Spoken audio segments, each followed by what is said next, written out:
What if one man changed the sound of the electric guitar forever and then vanished before we even understood what he created? Before guitar gods became brands, before rock became fashion, there was a quiet kid from Seattle who played like he was from another planet. He didn't just make songs, he rewired what sound could be. But behind the flames, the headlines, and the legends lies a story almost nobody talks about. A story of a man torn between genius and chaos, between control and freedom, between the art that made him immortal and the world that destroyed him. In just 4 years, he went from sleeping on friends' floors to headlining Woodstock, from backup guitarist to the voice of a generation. But the rise was too fast. The world wanted the myth, not the man. Who was Jimi Hendrix?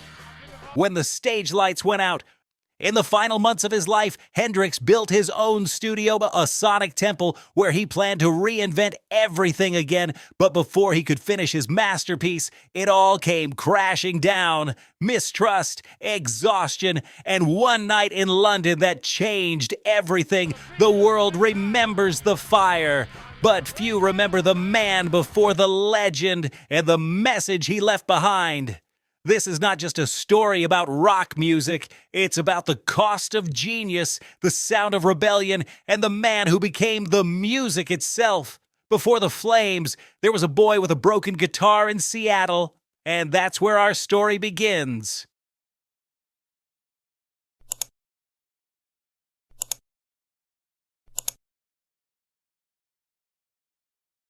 In the early 1940s, America was a nation between wars and wounds. Seattle, Washington, quiet gray, tucked in the far corner of the country, wasn't exactly the birthplace of rock and roll. It was a working-class city of shipyards and rain, where most people kept their heads down and their dreams small.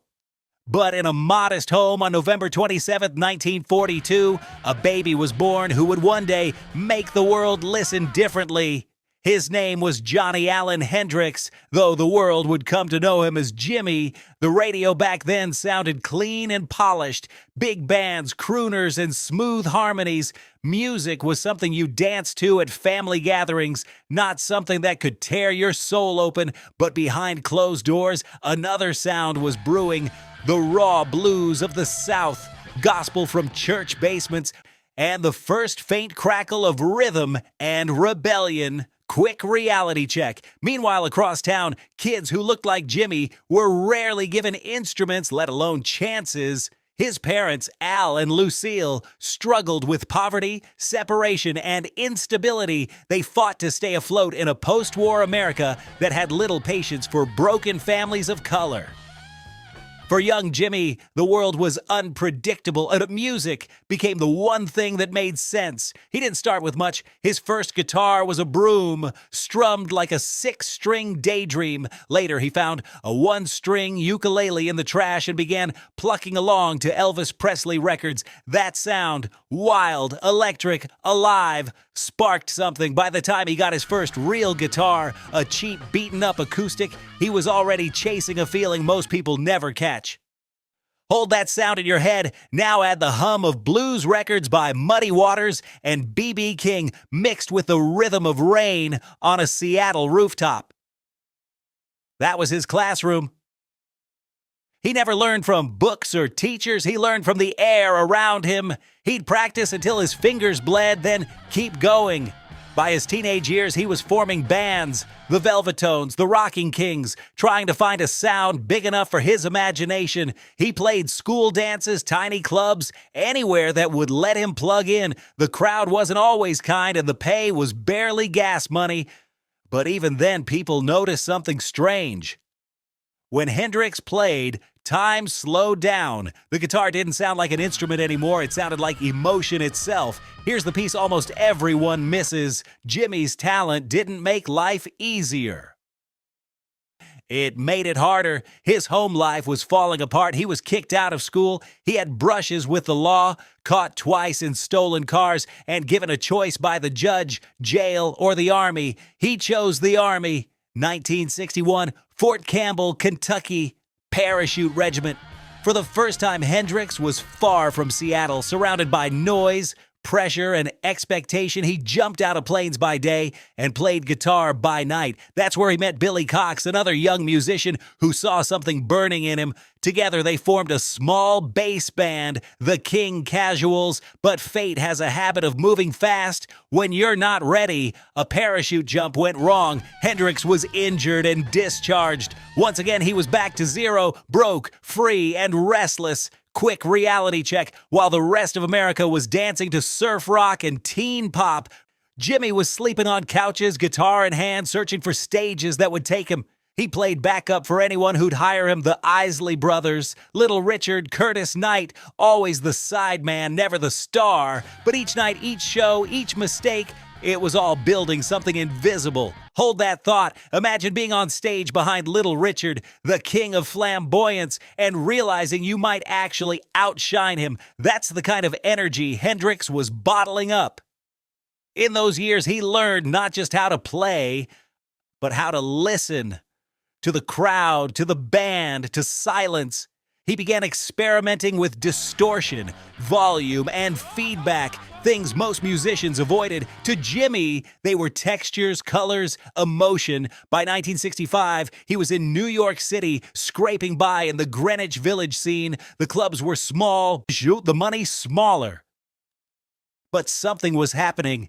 He was no longer copying his heroes. He was becoming one. The city's underground took notice. People whispered about this kid who could make a guitar cry, scream, and whisper, sometimes all in the same song. Here's the part that sets the stage for everything to come. Jimi Hendrix didn't fall out of a label meeting. He was built in basements, back rooms, and borrowed amps. Every failure, every rejection, every night on stage with no applause, it was alchemy. By the time anyone knew his name, the parts were already dangerous. But before fame could find him, fate did. A British musician named Chas Chandler, freshly out of the Animals, walked into a club and heard Jimmy play. What he saw wasn't just another guitarist, it was a revolution in waiting.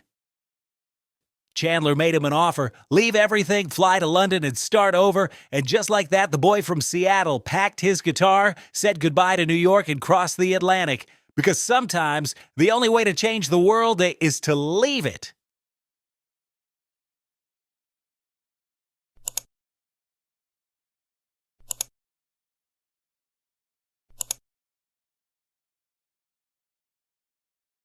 Sometimes destiny starts with a single note. For Jimi Hendrix, that note rang out in a small New York club in 1966, a place where dreamers played for tips and the audience barely listened. But that night, one man did listen. His name was Chas Chandler, the former bassist of the Animals, and he was about to change rock history. Hendrix wasn't famous, not even close. He was just another sideman with too much talent and nowhere to put it. Chandler saw him set fire to a cover of Hey Joe, and in that moment something clicked. This wasn't just a guitarist, this was a spark waiting for oxygen. Chandler approached him after the show and said the words that would set everything in motion. If you come to London, I'll make you a star. At that time, London was the center of a new sound. The Beatles had evolved from pop idols to sonic explorers. The Rolling Stones were pushing blues into rebellion. The Yardbirds, The Who, and Cream were all reshaping what a guitar could do. But still, nobody was doing this. Quick reality check. In 1966, the British charts were dominated by polished pop, safe rock, and radio-friendly melodies. Behind the scenes, though, London's underground was buzzing. Clubs like the Bag O' Nails, the Scotch of St. James, and the Speakeasy were breeding grounds for weirdness, the place where musicians went not to be heard, but to be understood. So when Jimmy landed in London, guitar case in hand and barely any money to his name, he wasn't walking into fame, he was walking into the fire. Within days, Chandler started assembling what would become the Jimi Hendrix Experience. First came Noel Redding, a guitar player turned bassist, and then Mitch Mitchell, a jazz-trained drummer with a hurricane for a right hand. They were mismatched on paper, American frontman, two English musicians, but the chemistry was instant. Freeze the frame. Listen to that first rehearsal again. The sound wasn't neat or tidy, it was chaos sculpted into beauty. Hendrix's guitar screamed and sighed, Mitchell's drums filled every gap, Redding's bass grounded the storm. This wasn't a new act, it sounded like a weapon. Within weeks, they played their first small gigs across London, and word spread like wildfire. Eric Clapton came to watch and was reportedly stunned into silence. Pete Townshend said he didn't know whether to quit or practice harder. The underground press began whispering, "There's this American guy, he's unreal." Then came the first Shockwave, their debut single, "Hey Joe." Released in December 1966, it climbed the charts and hit the UK top 10. To the public, it was mysterious, soulful, dangerous. To the musicians, it was a warning shot. Hold that sound in your head. The descending chord pattern, the sharp tone, the voice that sounded half dream, half threat. Nobody knew it yet, but that was the sound of the late 1960s arriving early. Right after that came Purple Haze and The Wind Cries, Mary. 3 singles back-to-back that turned a newcomer into a phenomenon. The press didn't know what to make of him. Some called it brilliant, others said it was noise, but the kids got it instantly. They weren't hearing a song, they were hearing the future. Numbers don't tell it. The footage does. Hendrix on stage, guitar behind his head, feedback swirling like a storm, audience frozen between awe and disbelief. That's the moment the world tipped. By early 1967, the Jimi Hendrix Experience were everywhere. They played TV shows, festivals, clubs, and universities. But the real detonation came when Hendrix returned to America, the Monterey Pop Festival. It was June 1967, California, a gathering of the new counterculture of peace, color, and electricity. The crowd had no idea who Jimi Hendrix was. He'd been a sensation in the UK, but in the US, he was a stranger. Then he walked on stage, smiled, and turned his amp up to 11. He played as if the guitar had been waiting its whole life for him. Foxy lady, like a rolling stone. Wild thing. The crowd went silent, then roared. And at the end, as if sealing a myth in real time, he set his guitar on fire. Freeze that frame. Flames licking the neck of the guitar. Hendrix kneeling before it like an offering. That image became rock's baptism. The moment the underground became unstoppable, but success always brings shadows. With each hit, the pressure mounted. Record labels wanted more singles. The press wanted stories. The audience wanted magic every night. Hendrix, who only wanted freedom, began to feel the cage closing in. He was experimenting in the studio, layering guitars, bending notes through new effects, wah-wah pedals, uni-vibes, distortion, reshaping what an electric guitar could even be. But not everyone understood. Critics called it indulgent. Some said it was too loud, too messy, too weird. They missed the point. The noise was the message. And then the backlash landed. Fame began to blur into exhaustion. Fans screamed louder. The press circled closer. Hendrix wasn't just playing music anymore. He was carrying a revolution on his back. Still, every night he walked on stage, it was as if the universe owed him one more chance to prove what sound could mean. And every night he paid that debt in full. But even at his highest point, Jimi was restless. He was already hearing new sounds in his head, bigger, stranger, freer than anything the trio could contain. And that's where the next act begins, because just as the world finally caught up to him, he was already somewhere else.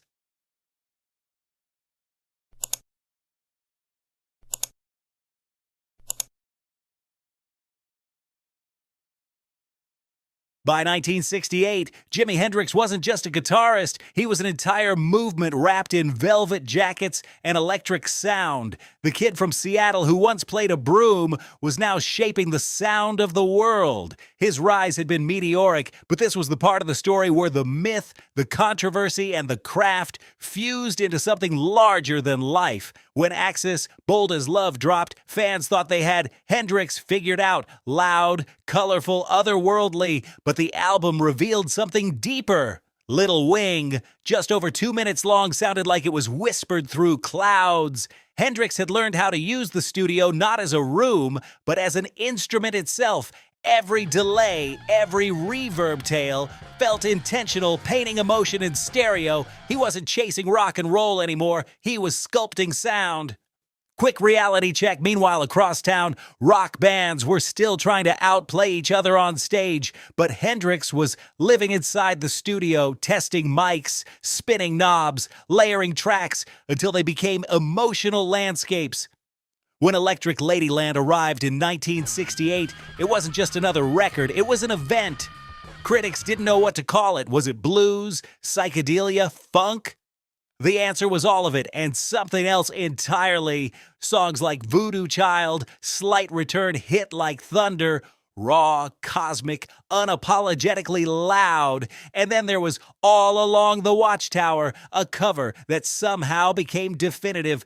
Dylan wrote it, but Hendrix transformed it, ripping the folk song apart and rebuilding it in flames. Dylan himself later said that's his song now. Hold that sound in your head, now add the vision behind it. By this point, Hendrix wasn't content just recording in other people's studios. He wanted control, a sonic home that reflected his imagination. So he built one, Electric Lady Studios in New York's Greenwich Village. It opened in 1970, the first artist-owned studio of its kind, designed to let him chase every idea without limits. Every corner was painted in color, every wall curved for acoustics. It was more than a workspace. It was Hendrix's brain turned into architecture. But the more his sound expanded, the more his band began to fracture. Noel Redding and Mitch Mitchell were phenomenal players, but Hendrix's creative pace was exhausting. Sessions ran deep into the night. Songs changed by the minute. He wanted to blend soul, funk, jazz, and rock into something new. They wanted structure. And somewhere between the endless takes and long nights, the experience started to unravel. Here's the piece almost everyone misses. For all the talk about his image, the clothes, the hair, the chaos, what made Hendrix revolutionary was precision. He wasn't random. The feedback you hear on stage wasn't an accident, it was choreography. He bent electricity the way other musicians bent notes. Listen close, and you'll notice patterns, the deep hum of bass holding chaos together, the subtle swing of the hi-hat underneath the storm. Strip one piece away and the whole thing collapses. His performances grew more theatrical, more intense. At Woodstock in 1969, Hendrix stepped onto the stage at dawn. Half the crowd had already left, but when he tore into the Star-Spangled Banner, every distortion and feedback scream became a statement.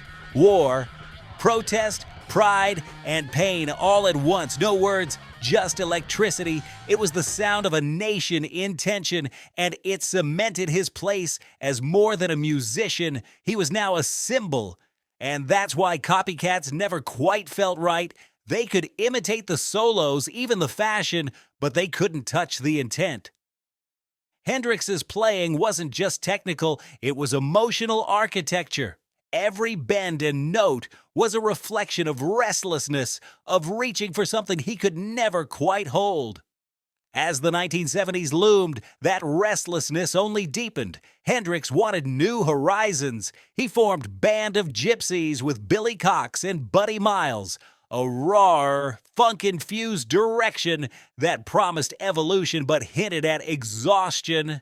The energy was shifting. Fame had given him everything, but it also boxed him in, freeze the frame. You're looking at a man at his creative peak, yet haunted by what's next. The music had reached the edge of possibility. The myth had grown larger than the man, and just when it seemed he might redefine himself again, the world began to feel the weight of his brilliance. Hey, Pop Lore family. Did you know only 1% of viewers are subscribed? If you love deep dives into pop legends, forgotten gems, and the stories behind the songs that shaped generations, hit that subscribe button right now. And don't forget to turn on LL notifications so you'll be the first to know when we premiere our next video. It's free, it helps Pop Lore grow, and it makes sure you never miss a single countdown or music story. Let's build this community together.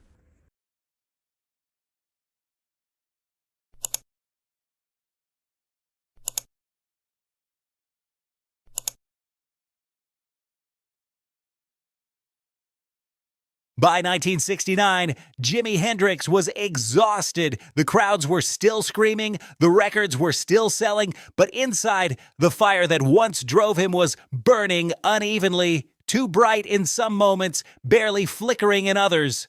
The world saw a guitar god. Jimi saw a man trapped between genius and gravity. After the experience dissolved, he looked for something new, something that felt honest again. That search led to Band of Gypsys, Billy Cox on bass, Buddy Miles on drums, and Jimi back at the front chasing a different sound. This wasn't the Technicolor explosion of the past. This was funk, groove, roots, earthier, heavier, deeply human. Their debut wasn't a studio record, it was live. Band of Gypsys, recorded on New Year's Eve 1969 at the Fillmore East, sounded raw, almost dangerous. You could hear sweat, feedback, and freedom in every note. Machine Gun was more than a song, it was a war cry. A howl against the chaos of Vietnam, racism, and the machine of fame grinding him down. We're going to sit with this for a second because underneath those walls of sound was a man unraveling. The nonstop touring, the record label tug of war, the court battles, all of it took its toll. Jimi was being pulled in every direction, managers demanding commercial hits, fans expecting miracles, and the industry milking his name like an endless product. He wanted space to grow, but every step forward came with a price. Listen to how the tempo feels heavier now. In 1970, Jimi played the Rainbow Bridge concert in Maui, Hawaii, a surreal event caught between spiritual experiment and chaos. The crowd sat in a field surrounded by volcanoes while strong winds scattered the sound. Technical issues plagued the show, but even through the noise, Hendrix managed to turn nature into an instrument. The footage that survived is strange, almost mystical. Like watching a man trying to connect with something beyond the human realm. When the camera stopped rolling, the truth was harder, the concerts were uneven, his energy was slipping. Every show felt like a battle between what people wanted from him and what he wanted for himself. Back in New York, Hendrix threw himself into the studio. Electric Lady Studios was finally his sanctuary. He spent nights chasing new tones, new rhythms, sketching songs that were unfinished symphonies. Freedom, Easy Rider, Hey Baby, New Rising Sun. Friends said he seemed distant but determined, obsessed with getting it right. Those late-night jam sessions hinted at a new chapter that would never fully arrive. This is the part fans don't put on T-shirts. The drugs were heavier now, so were the expectations. He was tired of being everyone's idea of Jimi Hendrix. He'd talk about wanting to disappear, maybe form a symphony orchestra, maybe just live quietly somewhere warm, but fame doesn't let go easily. By September 1970, Hendrix was in London again, another round of meetings, another night of pressure. On the evening of September 17th, he attended a small gathering with his girlfriend, Monica Danneman. They talked late into the night, restless, maybe hopeful. By the next morning, Jimi Hendrix was gone, dead, at just 27 years old from complications related to barbiturate use and asphyxiation. Hold that silence for a moment. The headlines spread like shockwaves. Guitar legend dead at 27. The wild man of rock found lifeless. But behind the headlines was a much quieter truth. A young man who gave everything to his art until there was nothing left to give. Fans around the world lit candles, painted murals, and played Purple Haze on repeat. Fellow musicians wept openly. Eric Clapton called him the most naturally gifted guitarist ever. Bob Dylan said losing Jimi was like losing a part of the sky. And just like that, time froze. Hendrix never had a comeback, never grew old, never softened. He became one of those rare legends who never faded, only burned out. But here's the strange thing, death didn't end his story, it amplified it. Because when you leave at the peak, before mistakes can dull your shine, the world spends the rest of its life trying to understand you, and that's where we're headed next. This video is sponsored by The Lore Store on Amazon, your one-stop shop for music lovers across reggae, rock, pop, and hip-hop. We built it for real listeners who don't want to dig through 1,000 listings to find the right gear. Inside the Lore Store, you'll find 5 aisles. VIP, top, battle-tested essentials. Headphones, turntables, speakers, gig-safe earplugs, smart speakers. Reggae vibe, roots and lovers. Rock made easy, automatic decks, warm bookshelf speakers, vinyl care. Rock lore, classic rock must-haves. Open back cans, simple amps, living room concert vibes. Pop lore, feel-good everyday setups, clean, clear speakers, easy streaming, nostalgia-friendly picks. Hip-hop must-haves, punchy bass without the muddle, closed-back headphones and living room systems that handle low-end, plus a rotating crate of old album vinyl if you're rebuilding a 60s-90s collection. Every product page tells you who it's for, 3 pros, 1 con, and why we picked it. So you can choose with confidence. Flying soon? Check. VIP for noise canceling that tames plane roar. Mostly listening at home? Try open-back headphones that let live albums breathe.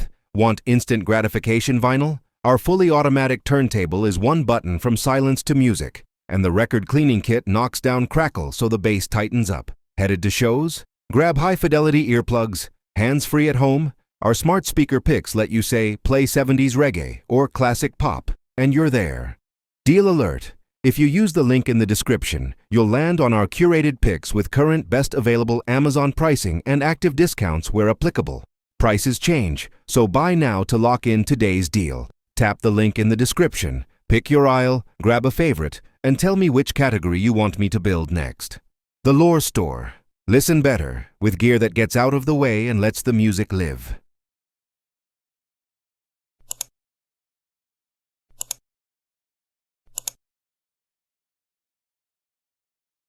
Before Hendrix, the guitar was an instrument. After Hendrix, it became a weapon, a canvas, a language. The sound of rock itself bent around him, and it never quite snapped back. When Jimi died in 1970, the world lost a man, but what stayed was something far stranger, a myth that refused to fade. In the decades that followed, his music kept resurfacing: bootlegs, remasters, lost tapes, alternate takes. Songs that were once raw sketches became holy relics. Posthumous albums like The Cry of Love, Rainbow Bridge, and First Rays of the New Rising Sun gave listeners a glimpse into the music he was chasing but never finished. Each release felt like a message from beyond, whispering what could have been. Quick reality check, spot the lineage, listen to Prince's guitar solos, Stevie Ray Vaughan's blues phrasing, or John Frusciante's tone in early Red Hot Chili Peppers. It's all Hendrix DNA. Lenny Kravitz borrowed his swagger. Gary Clark Jr. inherited his blues fire. Even rappers like Andre 3000 and Kendrick Lamar cite him as a kind of spiritual ancestor, the artist who proved that sound could be rebellion. And it didn't stop with musicians. Fashion, too, caught the echo: the military jackets, the scarves, the rings. That untamed look became a blueprint for every artist who wanted to say, I don't belong to your system. Electric Lady Studios, the space Jimi built in his final months, is still alive today. Artists like Stevie Wonder, David Bowie, Beyonce, Daft Punk, and even Taylor Swift have recorded there. The same walls that heard Voodoo Child now capture the sounds of new generations. It's not just a building, it's a bridge between eras. One sample you've heard 1,000 times. Hendrix's riffs and rhythms have been flipped and looped across hip-hop and electronic music. His Foxy Lady lick echoed in Beastie Boys tracks. His Little Wing vibe sampled by countless producers chasing that perfect mix of soul and electricity. Meanwhile, the 27 Club myth grew darker. Jim Morrison, Janis Joplin, Kurt Cobain, Amy Winehouse, all gone at the same age, but Jimi didn't start that club. He just made the world take notice. People searched for meaning in his early death, spinning conspiracies, poetry, and half-truths. Maybe that's part of why his image endures, because mystery is the oxygen of legends. Hold that thought. What if he'd lived? Friends said Jimi dreamed of building an orchestra that mixed rock with jazz, soul, and classical music. He talked about touring Africa, collaborating with Miles Davis, even composing film scores. You can hear those ideas bubbling up in his last recordings, fragmented but forward-looking, unfinished but electric. And every few years, another wave of fans discovers him. Maybe through a movie, maybe through a video game soundtrack, maybe from a parent's old record collection. But once they hear that first wail of Purple Haze or the prayer-like tone of Little Wing, something clicks. It's the same reaction people had in 1967, shock, curiosity, awe, because Hendrix didn't just change the way music sounded, he changed what music meant. He made it okay to take risks, to sound messy, to express chaos and beauty in the same breath. So why does Jimi still matter in 2025? Because the rules he broke are still the ones new artists are trying to escape from. His freedom is timeless. His sound is still unfinished because every guitarist who plugs in today is in some way continuing his experiment. Before Hendrix, rock was neat. After Hendrix, it was alive. If you were there, you already knew. If you weren't, now you do. Your turn. What was the first Jimi Hendrix song that hit you in the chest? Or the first guitarist who made you feel the same electricity? Drop it in the comments. I'm building a listener's playlist from your picks. This is Pop Lore, where music myths meet real history. Subscribe so these stories don't get buried by the algorithm, and hit the next episode where we trace the wild journey of another artist who rewired the sound of their generation, because legends don't die, they just change key.